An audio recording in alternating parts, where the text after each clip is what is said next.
দিনের পর্যটকের ঢল নেমেছে কক্সবাজার সমুদ্র সৈকতে। আরো জানাতে সরাসরি যুক্ত হচ্ছেন সহকর্মী ইরফানুল হাসান। ইরফান, আর পর্যটক উপস্থিতি আজ কেমন দেখছেন? কক্সবাজারে শীত অনুভূত হচ্ছে কেমন?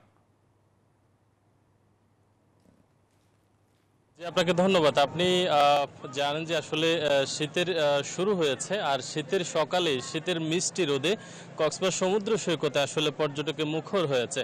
সকাল থেকে আসলে দেখছিলাম একেবারে ভোরের আলো উঁকি দেওয়ার সাথে সাথে কক্সবাজার সৈকতের প্রায় সবকটি পয়েন্টে আজকে পর্যটকে একেবারে মুখরিত হয়েছে। বিশেষ করে কক্সবাজার সৈকতের যে কলাতলি পয়েন্ট আছে, সুগন্ধা পয়েন্ট এবং লাবণী পয়েন্ট সহ প্রায় সবকটি পয়েন্টে বলা যায় আজকে মোটামুটি পর্যটকে মুখর রয়েছে। আমরা আগত কয়েকজন পর্যটকের সাথে কথা বলেছি, তারা যেটি বলছেন আসলে কক্সবাজারের শুধুমাত্র সৈকতের পয়েন্টগুলো নয়, মূলত কক্সবাজার আরও যেগুলো দর্শনীয় স্থান রয়েছে প্রায় সবকটি স্থানে আসলে বলা যায় মোটামুটি আজকে পর্যটকে মুখরিত। আমরা আজকে কক্সবাজারের এই সৈকতের যে সুগন্ধা পয়েন্ট আছে, এখানে আসলে আগত যারা পর্যটক আছে তাদের অনেকের সাথে কথা বলেছি।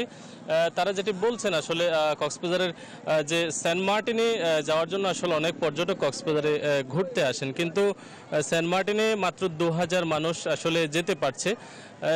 সেহেতু আসলে অনেক পর্যটক আসলে একটু এই বিষয়টা নিয়ে সেন্ট মার্টিনে যাওয়ার ক্ষেত্রে আসলে অনেকের আগ্রহ থাকলেও তারা আসলে যেতে পারছে না। পাশাপাশি কক্সবাজারের যারা হোটেল ব্যবসায়ী আছে তারা যেটি বলছেন, আজকে আসলে কক্সবাজারের সাপ্তাহিক ছুটির দিনে প্রায় 70% হোটেলের রুম বুকিং হয়েছে বলে তারা আমাদেরকে জানিয়েছেন। কক্সবাজারের যারা পর্যটকদের মোটামুটি যারা আগত পর্যটকদের নিরাপত্তায় যারা কাজ করছেন, আমরা আসলে সকাল থেকে দেখছিলাম ট্যুরিস্ট পুলিশের উপস্থিতি অন্য দিনের তুলনায় কিছুটা কম হলেও মোটামুটি আজকে বলা যায় যে যারা লাইফ গার্ডের কর্মীরা আছেন তারা সচেষ্ট রয়েছেন। এবং কক্সবাজারের এই যে সাপ্তাহিক ছুটির দিন শুক্রবারে মোটামুটি বলা যায় আগামীকালও শনিবার সাপ্তাহিক ছুটির দিন, এবং ডিসেম্বর মাসের মতোই শীতের এই সময়টুকু পর্যটকে মুখর থাকবে বলে তারা আমাদেরকে জানিয়েছেন। তো কক্সবাজার সমুদ্র সৈকতের সুগন্ধা পয়েন্ট থেকে এই ছিল আমার কাছে থাকা খবরাখবর।